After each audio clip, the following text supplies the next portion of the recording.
तो बच्चों, कैसे हैं आप? ठीक ठाक हैं? तो आपका पेपर होने वाला है मैट्रिक का। और उससे बेहतर ये, आज से बेहतर कोई टाइम नहीं है कि जिसमें आप अपने मैट्रिक के हवाले से, इंग्लिश के हवाले से जो पेपर में क्वेश्चन आ सकते हैं और उसको आप समझिए कि कैसे कैसे क्वेश्चन आते हैं और आप उसमें कैसे मैक्सिमम मार्क्स जो है वो ले सकते हैं। हम पाकिस्तानी कौम है और इसमें बचाने की, कोई बताने की मतलब शर्म वाली जरूरत नहीं है बताने की कि हम, हमारे जब सर पे बात पड़ती है तो हम पढ़ते हैं। तो जारी बात है, पेपर तो सर पर आ गया आपका। तो उसके लिए अब आप क्या क्या आपके जहन में होना चाहिए और कैसे आप बेस्ट जो है वो तैयारी कर सकते हैं। ठीक है। तो ये आपके सामने एक पेपर है और ये पेपर आपने अटेंड भी कर चुके हैं और ये पेपर इस अंदाज से बनाया गया था कि इसमें से मैक्सिमम क्वेश्चन जो है वो पेपर में, तो गोया गोया ये आपका एक गेस्ट पेपर भी था। अपार्ट फ्रॉम दिस कि अगर ये इसमें से कोई भी क्वेश्चन नहीं आता, इसमें बिल्कुल घबराने वाली बात नहीं है। आपको टेक्निक आनी चाहिए कि पेपर सॉल्व कैसे करना है। तो देखें, सबसे पहले आपके सामने ये पड़ा हुआ है, क्वेश्चन में 2 है, 3 है, 4, 5, 6, 7 और 8 क्वेश्चन है। आपने सबसे पहले ये करना है कि जो भी आप क्वेश्चन को सिलेक्ट करने लगे हैं वो आपने टॉप पे लिखना है। जैसे आपने, ये बच्चे का जो पेपर है, इसने सब्जेक्टिव टाइप टॉप पे लिखा और आपने अगर एक्स्ट्रा की हेडिंग दी है तो याद रखिए आपका जो एस है, ये देखिए ये 5 नजर आ रहा है, तो ये कम अज कम आपका एस पूरा इस पेपर के ऊपर इसका नजर आना चाहिए, खूबसूरत होना चाहिए। तो अगर आपने एस लिखा है तो यू भी आपका उसी टाइप का ही होना चाहिए और यहाँ पर आपका बी जो है कवर होना चाहिए, पता लगे कि यार ये खूबसूरत लिखा हुआ है। तो अगर आप खूबसूरती की शक्ल में जाकर उस तरह की कर रहे हैं और उसमें परफेक्शन नहीं आ रही तो वो अच्छा नहीं लगता। खैर एनी हाउ, सब्जेक्टिव टाइप लिखें, सेक्शन 1 लिखें और ये क्वेश्चन का क्यों खूबसूरत करके बनाए, ऐसे करके, ऐसे करके। तो क्वेश्चन 2 में आप जब ये तरह के कर रहे होते हैं तो ये 2 लिखिए, क्वेश्चन 2। इसके बाद आप अच्छा, अब आपने एक बात ध्यान में रखनी है, अगर आपने क्वेश्चन 2 को सिलेक्ट कर लिया है तो फिर आपकी जो 8 पार्ट्स दिए हुए हैं ना, जिसको सब कहते हैं, तो आपने उसका ही नंबर लिखना है जो आप लिख, ये ना लिखें कि आप यहाँ पे क्वेश्चन 1 लिख रहे हैं और आप सॉल्व जो है ना क्वेश्चन 8 कर रहे हो। जैसे यहाँ पर उसने क्या किया है कि उसने क्वेश्चन नंबर 2 को मतलब पार्ट 2 को सिलेक्ट किया है, तो उसी का आंसर दे रहा है कि what case did the young man bring to Hazrat Umar, तो उसी का उसने आंसर दिया हुआ है। आपने बेटा याद रखना है, क्वेश्चन के आंसर करते वक्त जब आपने देखना है, यहाँ लिखा हुआ है what case did young man bring, तो आपका मतलब है कि इसको पता होना चाहिए कि इसका टेंस कौन सा है, यानी क्वेश्चन का टेंस कौन सा है, ये आपने ध्यान रखना है। तो उसके मुताबिक आपका आंसर आना चाहिए। तो टेंस चूंकि डिड पास्ट है तो इसका मतलब ये कि आपके आंसर में भी पास्ट टेंस ही आना चाहिए। तो आप लिखें कि द यंग मैन, यहाँ पे देखें द यंग मैन की बात की गई है, तो देखें उसे यंग तो लिखा है लेकिन आर्टिकल द मिस कर दिया है। ये चीजें अपने जेन में रखनी है। तो द यंग मैन ब्रॉट, ये बिल्कुल सही किया उसने, ब्रिंग की सेकंड फॉर्म ब्रॉट होती है। The young man brought the case of आएगा, the case of murder, murder of his father to Hazrat Umar Farooq रजी अल्लाह ताला अन्हु to get the, to get justice. तो ये आपने ऐड करना। अब देखें, इतना सा अगर आप लिख देंगे तो वो हो सकता है कि यार इतनी सी बात है, तो वो शायद आपको 1 नंबर दे, 2 नंबर ना दे। तो आपने अगर 1 2 ऐड कर देंगे तो कोई हर्ज वाली बात नहीं है। फिर अगर आपने चलिए इतने ही लिख दिया और आपकी ये मिस्टेक्स भी हो गई हुई हैं, तो जरी बात है आपको 2 में से कभी भी वो पूरे 2 नंबर नहीं देगा। 1 नंबर तो उसने वैसे ही कैसे काट लेना है।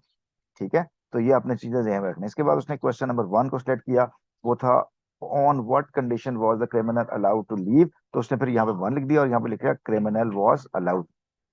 ये एक अच्छा स्टाइल है, इसको कहते हैं कि इसको प्रेजेंटेशन होती है और ये सारी बात आपको प्रेजेंट करनी चाहिए, राइटिंग भी आपको बेहतर होनी चाहिए। द क्रिमिनल वॉज अलाउड, अब देखें the criminal allowed to leave, ये आप बताएं कि ये बात सही है। यहाँ पे उसने लिखा हुआ है on what condition was the criminal allowed, was ये पैसिव वॉइस है पास्ट टेंस का, तो द क्रिमिनल वॉज अलाउड, देखें यहाँ पे वॉज उसने क्या कर दिया, मिस कर दिया। तो the criminal was allowed to leave on the condition of providing surety, security, अच्छा क्या, that he would be able to be back in 3 days, ये आपको कंप्लीट करना था, आपको लिखना था। तो इतना सा अगर लिख लेंगे तो हो सकता है आपको 1 नंबर दे, वो हो सकता है 1 नंबर ना भी दे। आप देखें ना पेपर के अंदर, आप कहते हैं कि यार मैंने तो पेपर बहुत अच्छा किया था, ठीक था, नंबर क्यों नहीं आए, ये इसकी वजूहत थी। तो मेरे बच्चों, ये आपका गेस्ट पेपर भी है, ये आपकी जो है ना वो अंडरस्टैंडिंग भी है कि आपने पेपर को किस अंदाज से करना है। इसको इसको बिल्कुल लाइट नहीं लेना, बड़े अच्छे अंदाज को समझना है। ठीक है जी। इसके बाद अगला क्वेश्चन उसने किया हुआ कि डोर एंड विंडोज को, ये क्वेश्चन नंबर 4 है। तो देखें क्वेश्चन नंबर 4 में इसने क्या लिखा हुआ है कि हु लुक्ड आफ्टर पिप, ये क्वेश्चन नंबर 4 है। Who looked after pip after the death of his parents, तो इसने क्वेश्चन नंबर 5 किया हुआ है। क्वेश्चन नंबर 5 क्या है कि what do decorations on doors and windows symbolize, किसको सिंबलाइज कर, देखें ये सिंबलाइज वर्ब है और ये क्वेश्चन डू के साथ किया हुआ है, इसका मतलब है कि आंसर किस में गया है, प्रेजेंट में गया है। तो the decoration on door and Windows symbolises आना चाहिए था यहाँ पे, symbolises the coming of spring and new luck, good luck with happiness, ये आना चाहिए। ठीक है, अब आप देखें इस लिहाज से करके वो जरा सी चीजों को देखेगा तो नंबर तो नहीं देने लगा ना। फिर पीपल रीड न्यूज़पेपर, ये क्वेश्चन नंबर 6 किया उसने, तो क्वेश्चन नंबर 6 ये था कि what is meant by at profession, right profession, ये क्वेश्चन नंबर 6 है। और इसने क्वेश्चन नंबर 6 में देखें क्या लिखा हुआ है, पीपल रीड न्यूज़पेपर, वो बिल्कुल स्ट्रेट अवे काट देगा उसको कि यार ये आपने क्या किया है। क्वेश्चन नंबर 6 में what is meant by right profession है, और what do some people read more on newspaper, ये क्वेश्चन नंबर 7 था। और अब देखें क्वेश्चन नंबर 7 की उसने क्या हेडिंग दी हुई है, देखें कितनी बड़ी मिस्टेक है, वो बिल्कुल इसको काट सकता है। देखो ये भी 6 लिखा हुआ है और ये भी 6 लिखा हुआ है। ये छोटी छोटी बेटा मिस्टेक्स जो नहीं करनी है आप लोगों ने, मैं बार बार आपको बता रहा हूँ। ठीक है, तो पीपल रीड न्यूज़पेपर, क्यों पीपल रीड न्यूज़पेपर मोर than one, people read more than one newspaper, अब देखो उसका स्ट्रक्चर ही गलत कर दिया उसने। ये इसलिए होता है कि जब रट्टे लगाए होते हैं और आपको पता नहीं होता कि क्या आंसर देने लगे हैं। तो people read more than one newspaper to get better view point of the story and to recheck and check for its viability, ये आपका ठीक हो जाएगा। इससे राइट प्रोफेशन बताता है कि राइट प्रोफेशन मीन्स, देख कितनी बड़ी मिस्टेक की हुई है, right profession means a profession that is according that is accordance with the interest and behavior of the people, they guarantee के स्पेलिंग गलत लिखे हुए हैं, a profitable substance between interest and happiness, ये कुछ हो सकता। अब आप इसके देखें कि इतनी बड़ी मिस्टेक के साथ 10 में से कभी भी आपको वो 10 नंबर तो भूल जाना आपको मिलेगा। तो मेरे बच्चों ये प्लीज अब आपने ये ध्यान रखना है। ठीक है, आपको स्टाइल पता चल गया, क्वेश्चन कहाँ से, टेंस उसके मुताबिक आंसर, और जो पूछा गया वो आपने उसको आंसर देना है। और इसके लिए आपको ये जो पेपर दिए हुए हैं, ये जो पास पे ये जो आपको जो पेपर, इसको तो अच्छी तरह से तैयार कर लें।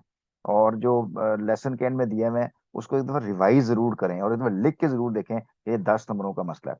अच्छा, आपने जब समरी लिखनी है तो समरी में दिस पोएम की बजाय नाम लिखें, the poem piece is written by doctor Sylvia Hartman. ठीक है ना, the main theme of the poem is wind, that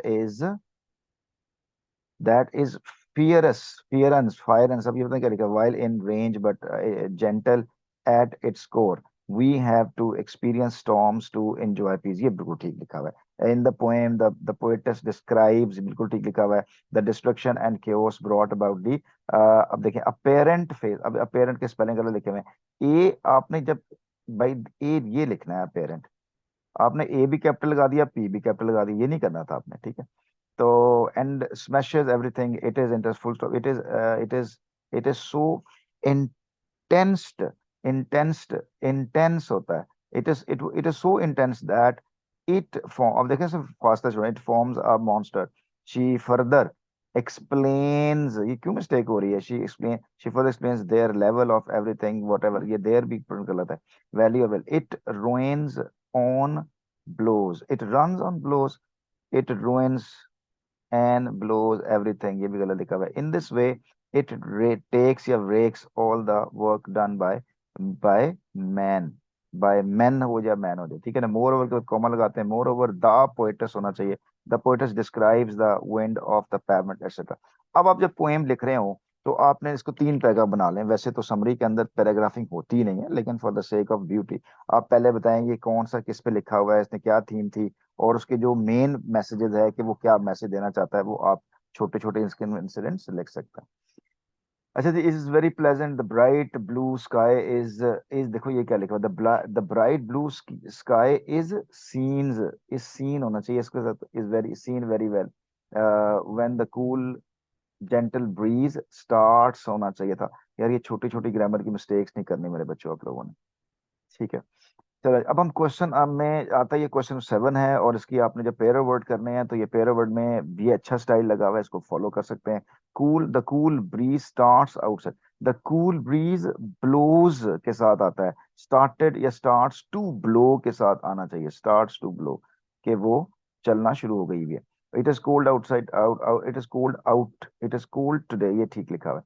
ice when water फ्रीजेज आना चाहिए था, व्हेन वाटर फ्रीजेज तो कॉमा लगता है यहाँ पे, इट बिकम्स आइस, तो फिर ये, अब आपके ये इसमें आइस में ये पहला गलत हो गया ना, ग्रामेटिकल मिस्टेक हो गई है, तो वो चाह के ये सारे काट सकता है। The snow is following on the mountains, on the mountain. Liar, Ali is a liar, एक झूठा, और but he always tell liar, लेकिन वो झूठ बोलता है। तो ये तो सेंटेंस ही गलत कर दिया आप। तो लॉयर का मतलब वकील होता है। My friend is the lawyer, नहीं, my friend is a lawyer in the court. Weak, कमजोर कहते हैं Ali, Ali's health is very weak, Ali's health, Ali की सेहत, द हेल्थ या कि हेल्थ ऑफ अली। इससे ये जो वीक है, ये हफ्ते को कहते हैं, it is almost week, a week ago, जब ये अगो का मतलब पास्ट होता है, तो फुल स्टॉप के बाद आई डू नॉट नहीं लगाएंगे, आई डिड नॉट होगा फिर। I did not study well, I did not prepare my self well, तो डिड नॉट के साथ आएगा। तो ये राइट है, my sir rights full board of definition, ये क्या बात हुई थी। और ये राइट हाँ को कहते हैं, it is a supreme court of है, it is on supreme court for his right, ये भी कोई सेंस नहीं बनती। ठीक है ना, it it this is our right to pay attention. मतलब ये है कि we need to fight to get our right, अपने हक को हासिल करने के लिए हमें लड़ना चाहिए, ये होना चाहिए। ठीक है जी। इसके बाद आप नेक्स्ट देख लें, ये जो ट्रांसलेशन करनी है अल्लाह के बंदो, ये बहुत प्रॉब्लमेटिक ट्रांसलेशन आपकी। बिलीव यू मी कि आपकी उर्दू ही ठीक नहीं है, और अब मैंने आपको याद होगा पूरा साल क्लास में मैंने आपको बोर्ड पे लिखवाई है उर्दू, ठीक है ना, इसके बावजूद भी अगर ये सूरत हाल थी ना, तो ये अफसोस वाली बात है। अब देखें, जब पूरी अदालत परेशानी की हालत में थी, ठीक है जी, जब पूरी अदालत परेशानी की हालत में थी, तो एक देहाती उधर आ पहुंचा। अब देहाती तो नहीं, आप देहाती आ पहुंचा मतलब देहाती आ गया, जो सर से लेकर पांव तक दरवेश था।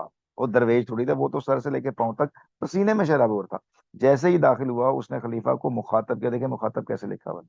अब ये मुखातब, ये जो छोटी छोटी अगर मिस्टेक आप इस तरह की करेंगे कि आपको उर्दू भी ना लिखने आए, तो फिर क्या होगा। मुखातब ऐसे होता। मुखातब करते हुए कहा, अल्लाह उसके रहम पर खुश हो, अल्लाह उस पर रहम करे। मैं इस काबिल था कि अपने चचा को सोने के एतबार दिलाता। ये देखो एतबार कैसे लिखा हुआ है। जैसे कि आपने देखा मैं अपने वक़्त पर आ पहुंचा हूं। सजा को मत टालिए, ताखीर मत कीजिए सजा में।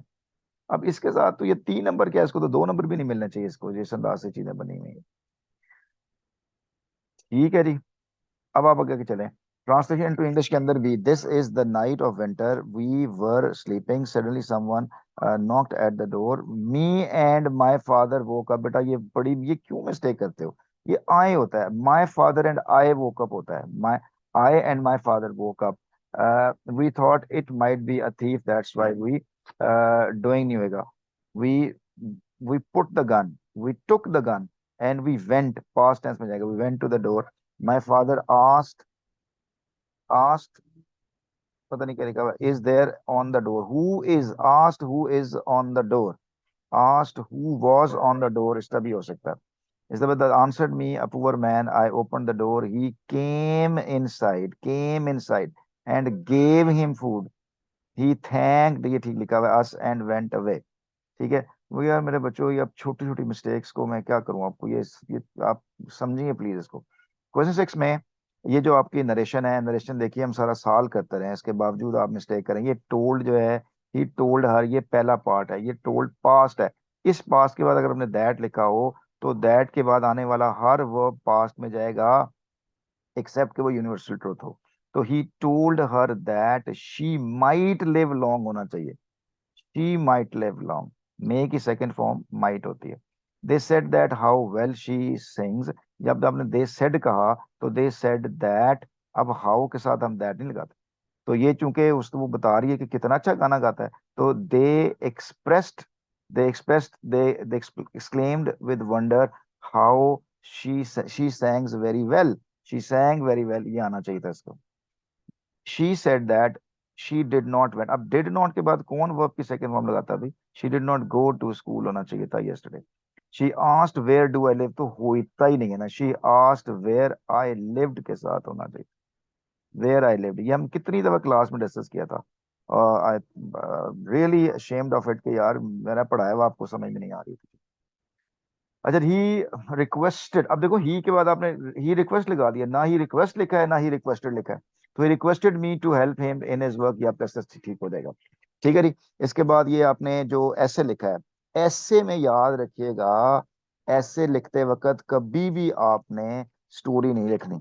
जैसे लिखा once upon a time, story लिखने लगे हो आप, ठीक है ना, तो हम लिखते हैं once upon a time I was walking on the road and suddenly the rain appears. ठीक है ना, अब आपने देखा यहाँ पे लिखा है आई वाज वॉकिंग, ये पास्ट और ये अपने प्रेजेंट हो गई पकड़ के।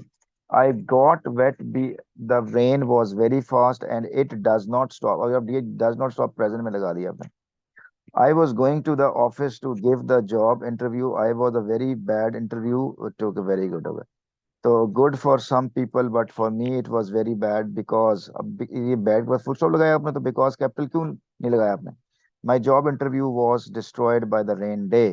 अब आपने यहाँ पे रेन को बुरा कह रहे हैं, यहाँ पे कह रहे हैं रेन डे स्प्रेड्स डिलाइट, यहाँ आपने कह दिया खुशी करती है। रेन डे स्प्रेड्स हैप्पीनेस, फिर वही उसी चीज को आपने उसके साथ कह दिया। पेपर चेक करने वाला अंधा नहीं होता, उसको फौरन पता चलता था ये आपने कोटेशन कहाँ से देख दी है।